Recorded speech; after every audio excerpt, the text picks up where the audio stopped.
Hi guys. So I got something for you here for today, okay? Well, come on in. Alright, Humans Are Weird Monster Things 3, which is about fairies playing video games, yeah. Specifically specifically Ocarina of Time. Alright, now. Belle Mayflower and Aishia Ash Blossom, Fairy Research Team, Journal 3. Upon the young male human known as Sam's advice, we borrowed this N64 from him and an older console meant to play gray brick-like carts, which he said his parents gave unto him from their childhood unto him to play at his leisure. As soon as he completed his homework, I wondered what homework is, and he replied that the school, which is a place of education for young mortals, sometimes gives work based on his studies, such as into spelling and math. Luckily, it's not too dissimilar to our world's own studies back in our own academies of magic and halls of knowledge, and strangely, I admired the way that humans pass down their older relics from the past on to their children, much like their knowledge and stories from older generations of them. I took it respectfully for now and swore an oath to him that we would return it unharmed once we were finished. Sam even helped us set it up. Do even little ones among mortals know of these devices of theirs? And as she and I then began Ocarina of Time made by someone, or perhaps something, like the artificers who infused magic into the carts as well as other devices known as Nintendo. mm. The game's graphics were a bit different than the one I saw Sam play back in the magical land ruled by the clown known as Ronald McDonald with the golden arches. They seemed a bit simpler and less complex, but skillful nonetheless. And we saw that this Link had a scary dream, which the story seemed to indicate was a premonition, an event of the future. Mortal imagination seems strange to us even still, baffling even. How do they know and invent such things? We even saw that little fairy companion, a being resembling a ball of light with wings, which resembled a form some of us take on which Ashia said, wait, how do they know that? It looks like a mix of pixies and will-o-wisps and some sort of odd fusion. And this fairy was sent by the ancient trance to Link, to help guide him and be a companion to him. Aisha remarked, oh, they actually like us, and for some strange reason. I am not sure why. I didn't notice that I did notice this as well and said, it feels nice to be appreciated by them, though I wonder how even still, maybe those grandfathers of theirs can offer some insight into that. As soon as we finally got control of Link, Aisha skimmed through the old thin tome known as a strategy guide, which Sam said would help guide us through this game stream. Would help guide us through this game's strange dream. One thing I noticed about the game was that it was sort of like the DVDs, but we could interact with it, and it was some sort of woven illusion of ours. We met the Kokiri, especially Maido, who seems to be a we didn't met the Kokiri, especially Maido, who seemed to resemble some far-flung trident from our world that resembled young humans. Maido didn't want us to pass without a sword or a shield, which thanks to our guide we were able to get, the sword being in a small crawl space near the training ground, though Aisha warned me to be mindful of the giant rolling boulders, which seemed to go in circles somehow around a certain area. We were also tasked with collecting rupees, which seemed similar to the mortal's money. Once we had 40, we got a wooden shield, though Aisha noted that it was flammable. Does that mean there are enemies that command flames that can destroy this simple wooden defensive board? We then went to the Deku Tree, who tasked us to save him from a curse of some sorts. Aisha wondered what sort of curse would fall on such a powerful ancient being, and also how would mortals know of such things. Did they know how to cast them? We didn't met terrifying plants that packed a mean bite. Good thing I studied the tutorial area and was told about this targeting we learned earlier. Yeah, from that one girl that was in Kokiri Village who, introduced us to that. I blocked this mad man-eater's bites and spun at it with a sword. Not unlike, Aisha's magic blade and struck it down. Then got some kind of nut that let out a blinding flash that could stun enemies, though they were in limited supplies, it seemed. We also got to a wall that you can climb on, but quickly found a problem. There was some sort of dangerous eight-legged creature with a skull on it. Aisha told me I needed something called a slingshot to pass by him, which after a brief encounter with a thing who shot at us with nuts who resembled some sort of wood sprite monster of some sorts, we found a slingshot, which is a mortal weapon that use seeds as ammo. Luckily, they dealt with the mean spiders, but then we saw above the vines bigger, scarier spiders that made me jump a bit in fright when they came down the size of them.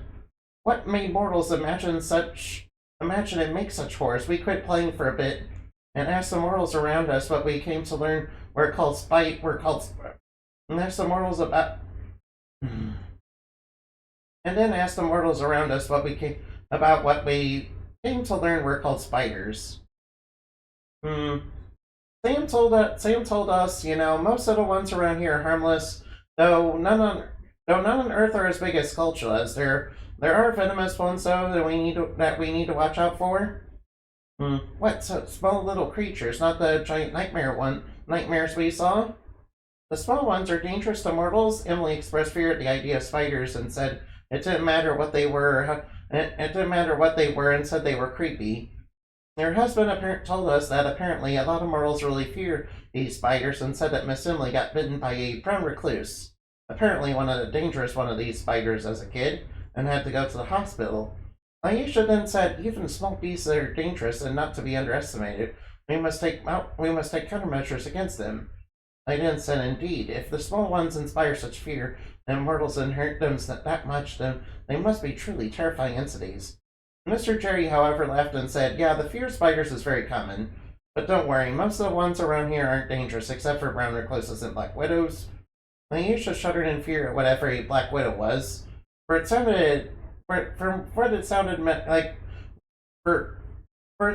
the way Mr. Jerry described it to be a much more dangerous creature than the brown recluse that hurt Miss Emily. However, he gave us an old book on insects and spiders left behind by his son, and then it showed what these two dangerous entities look like. The black glossy one with the red hourglass mark was haunting to me.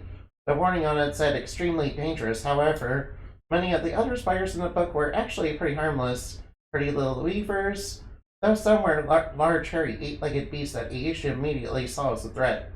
And then we saw there's a particular one that was very aggressive, that apparently preyed upon and we saw a particularly large one that was apparently preyed upon by something called a tarantula hawk.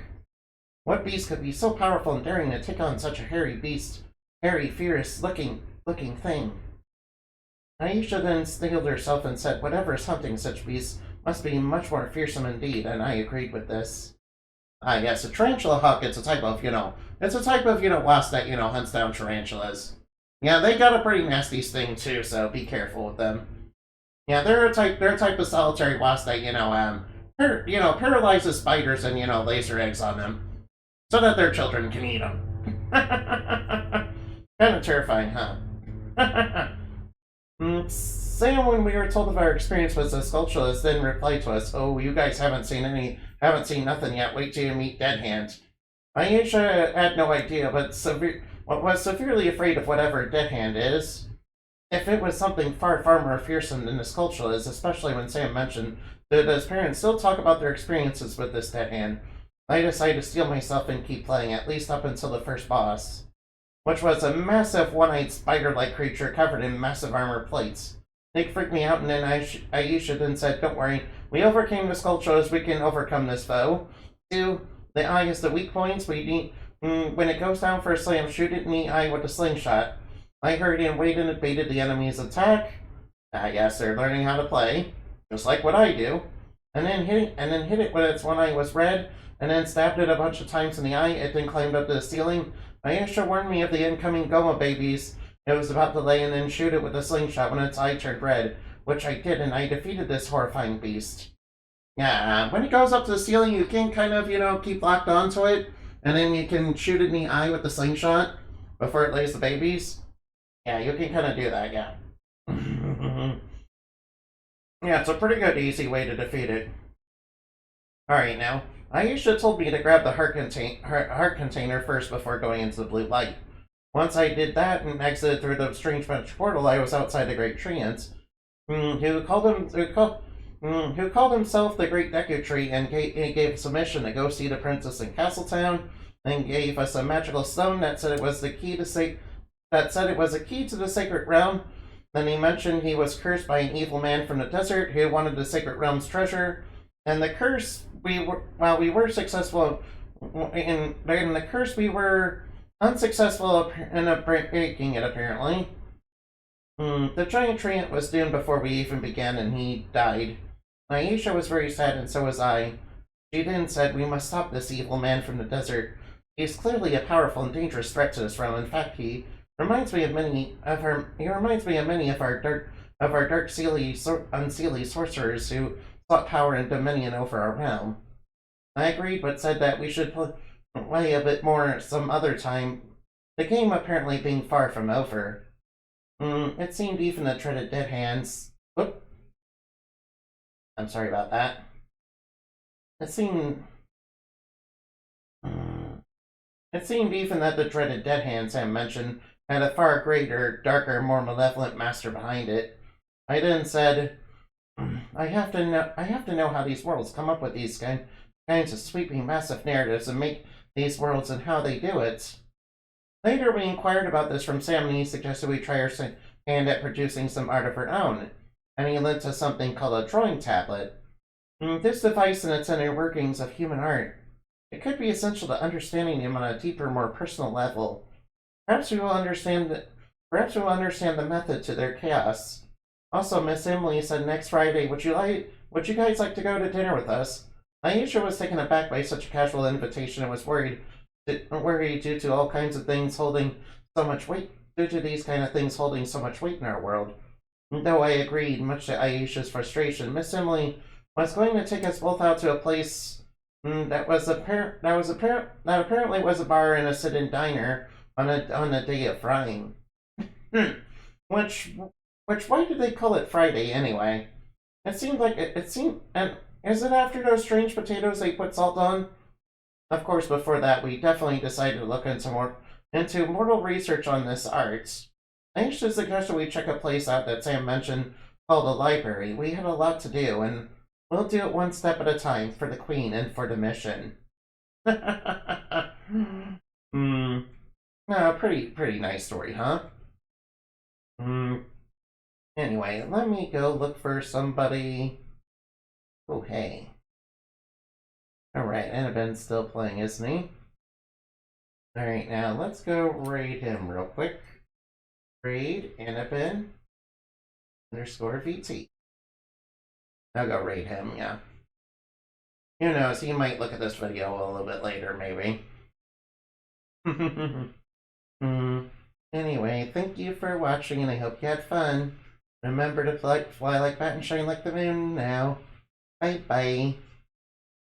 Don't forget to like and subscribe. By liking and subscribing, you're legally giving me your name. Not that I would do anything sus with it. I'm a fairy, you should give me your name. Goodbye.